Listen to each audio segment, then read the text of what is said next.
वर्ष त्याला पीसीसी बँकेचं जेवढे काही योजना असतील किंवा आपल्या पीसीसी बँकेमध्ये बचत गट जेवढे जास्तीत जास्त गटाची स्थापना होऊन खाती उघडली जावी, त्यांची कर्ज संघटना व्हावी आणि त्यांची परतफेड करावी आणि त्यांनी व्यवसाय कसे करावे त्याचं मार्गदर्शन करून त्यांना पुढे आणण्याचा प्रयत्न करते आतापर्यंत.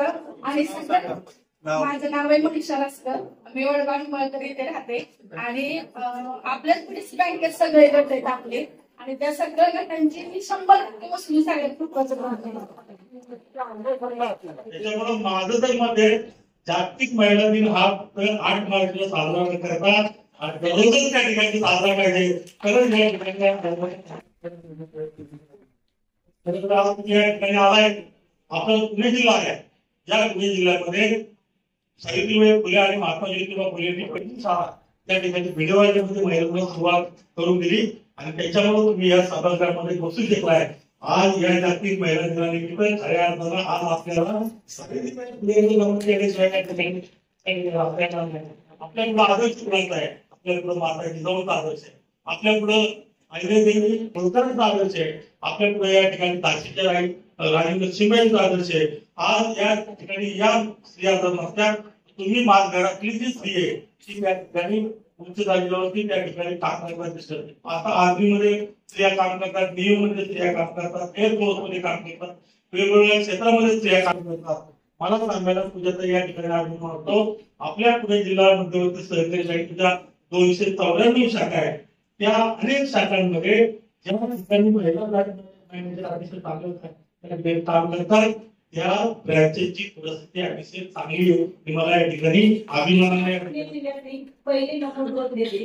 केंद्र सरकारने जी योजना आणली त्याच्यामध्ये मी 1-2 पायलट झाले. मी पण एक स्वयंसहाय्यता समूह म्हणजे मी पहिल्यांदा 10 महिलांचा एक समूह केला होता. त्याच्यानंतर मी ग्राम संघ केला, त्यानंतर प्रभाग संघ केला. ग्राम संघाचे अध्यक्ष झाले, प्रभाग संघाचे अध्यक्ष झाले. माझ्या प्रभागामध्ये जवळजवळ आता 5000 पर्यंत महिला आहेत. तर मला बँकेचा इतका अभिमान आहे की माझ्या गावाकडे ठाणे माझ्या गावामध्ये पीडीसी बँक आहे. तर माझ्या महिलांना ज्या महिला आहेत की त्यांना गावात बँक असल्यामुळे इतकं फार आनंद आहे म्हणजे की महिलांना स्वतः इतक्या सक्षम आहे की बँकेत जाऊन पैसे भरणं, स्वतःचे पैसे काढणं त्यांना एक असं इतकं हे वाटतं. आणि पहिली गोष्ट आम्ही जी बँकेचे सर मग अशी म्हणले की आम्ही 4% घेतो, रिटर्न देतो. तर खरं सांगू का 50,000पासून बँकेमध्ये कर्जाची फाईल केली. 50,000पासून मी आता जवळजवळ 5 लाखापर्यंत गेले. असं एकाही प्रकल्पाला झालं नाही की मला 4% रिटर्न मिळत आलं नाही. मला 50,000पासून पहिली गोष्ट मी असं ठरवली पहिल्यांदा की जे गटाला रिटर्न नियमित परतफेड केली की 4% रिटर्न व्याज भेटतो. ज्या गटाला रिटर्न व्याज माघारी येतं तर आम्ही त्या गटाचा सगळ्या महिला महिन्याच्या मीटिंग मध्ये एक नारळ आणि श्रीफळ घेऊन सत्कार करतो. महिलांचं कसं असतं महिलांना जास्त कसं हिला भेटलं मला भेटतं, तिला भेटलं मला भेटतं आणि मग आमच्या मनात ठेवलं ह्यांना रिटर्न भेटलं ना आपल्याला पण भेटत, चला आपण पण फिरू. त्यामुळं माझ्या गावामध्ये जेवढे गट आहे मला माझ्या गावातले बँकेचे मॅनेजर ढोळे सर झालं, गायकवाड सर झालं, ते मला नेहमी म्हणतात की निलमताई तुमच्या सगळ्या अध्यक्ष आमच्या पीडीसीच्या सगळ्या बँकेला भेटले ना आमच्या बँकेमध्ये एकही थकीत फाईल झाला नाही. आणि मग माझ्या गावामध्ये एकही माझ्या गटाची एकही फाईल अशी एक महिना झाला नाही की महिलांना हप्ता भरला नाही. एकही असं घट नाही की त्याला 4% रिटर्न व्याज आलं नाही. तर मी सांगते मी कधीही कुठल्याही बँकेत माझ्याकडे अध्यक्षवाली लोक सारखे असतात तरी आमच्याकडे फाईल करा. मी पीडीसी बँकेच्या व्यतिरिक्त कुठेही बँकेची फाईल करत नाही. आणि गावात असल्यामुळे कसं झालं एकदम मध्ये घर कसं तसे बँक मला हक्काची झाली. आमच्या महिला स्वतः जाऊन पैसे काढणं हे करणं सगळ्या महिलांना मी चेकबुक काढून दिले. सगळ्या महिला चेक व्यवहार करतात.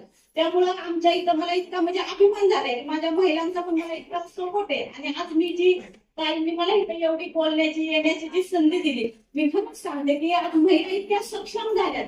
मी आज एक सामान्य कुटुंबातील महिला, मी आज ड्रोन पायलट झाले.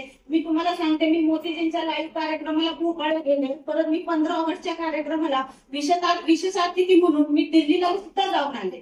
त्यामुळे मला इथं संधी दिली मी खरंच तुमचे आभारी आहेत आणि धन्यवाद. सगळ्या महिला बहिणींना विनंती, आपलं काय विचारात घेतलं जातो, आपल्या मागे काय विचारात घेतलं जातं एखाद्या गावामध्ये आपण सोयरी करायला होतो, काय विचारात घेतलं जातं, ते घर कसं वागतं, घराची परंपरा काय.